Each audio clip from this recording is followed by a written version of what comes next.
The Athol Public Library presents Hungry Jim, with permission from Chronicle Books. Thanks, Chronicle, for supporting librarians, teachers, and educators.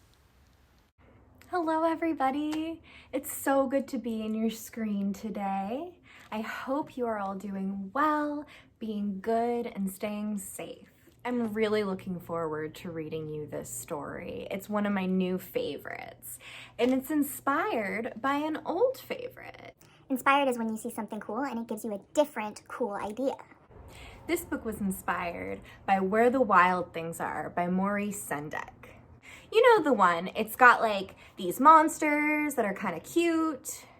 And then it's got that kid that's always like, "Be still." That story is about big monster-sized feelings. And that's what this story is about too. It's called Hungry Jim by Laurel Snyder. Pictures by Groenink. But before we get into the story, let's sing the hello song. I'm gonna sing it in a silly bunny voice if that's okay. Hello friends, hello friends, hello friends, it's time to say hello. Good job, everybody. Now we'll do it again, but completely silent. You can sing it or do it silent the way I am. You ready?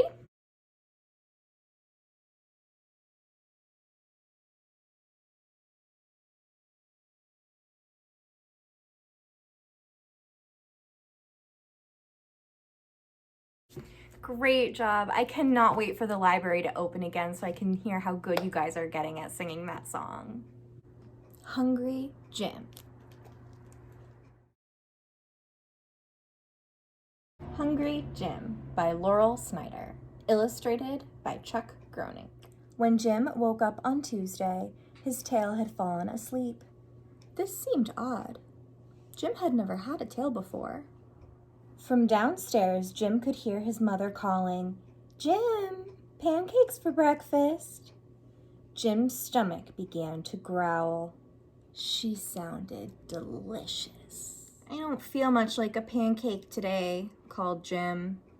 "Well, what do you feel like?" asked his mother. Jim stared into the mirror. He felt beastly. Jim was not sure what to do. On one hand, he did not really want to eat his mother. On the other hand, she was delicious. Jim felt terrible, but he was still hungry. So Jim jumped out the window and ran away down the street. Look at him go. There he met a dog. And a dog walker. "This is awful," cried Jim as he ran. "It's big, it's bad, it's truly the worst." Jim's stomach only growled louder. "Shut up," Jim told it. "Nobody asked you." On Main Street, Jim met an old lady sweeping and a girl with a donut. The further he ran, the hungrier he became. He wanted to eat anything. He wanted to eat everything. He wanted to cry.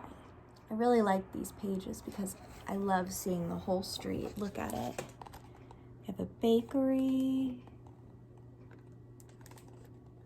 a cheese shop, and the meat market. And there's Jim. Oh dear. Further down the road, Jim came to a shop. "This looks promising," he said. And oh, it was. "I hate you," Jim shouted at his stomach as he fled the scene. Jim ran. He ran some more. He ran fast and away. But wherever Jim ran, there he was. At last, Jim came to a cliff. He stood on the edge of the cliff. The waves below him looked furious and confused. "I know how you feel," said Jim. Jim's stomach began to growl again. "Shh," said Jim. "Hush up. I'm trying to think." Then Jim heard another growl. It was the loudest growl yet. "Quiet," Jim said to his stomach. But this growl was not coming from Jim's stomach. It was coming from a bear. The bear was tall and ugly. The bear was full of teeth. "Now I am going to eat you," snarled the bear. "Do you have to?" asked Jim. "Pretty much," said the bear. "I'm a bear." "Oh," said Jim. But Jim's stomach disagreed. It did not want to be eaten. It gave a loud growl of warning, and then, suddenly, Jim was charging the bear. He was springing and howling, punching and yowling. He was loose and wild, and oh, it felt good. "You're mine, bear," shouted Jim. Then, all at once, Jim wasn't hungry anymore. In fact, he was stuffed. So he headed home, past the shop, up Main Street, and back down his own quiet block. Look, he's bringing everyone back right where he found them. And he's going, "Burp, burp." He's burping them all up.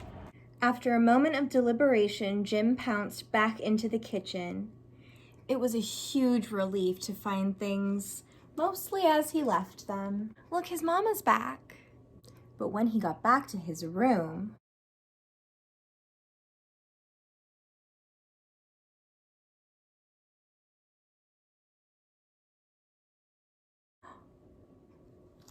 he's a little boy again. He transformed back.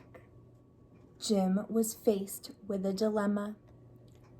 Jim solved it. He didn't even feel a little bit bad about that.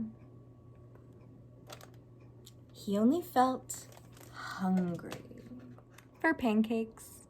That was Hungry Jim. I love that book because sometimes I also have big feelings that make me feel like I could just gobble everybody up and run away. It's okay to have those feelings, and it's okay to talk about them too. But don't gobble anybody up like a lion. That's not nice at all. That's all we have for today, but thank you so much for being here with me and for listening to my story.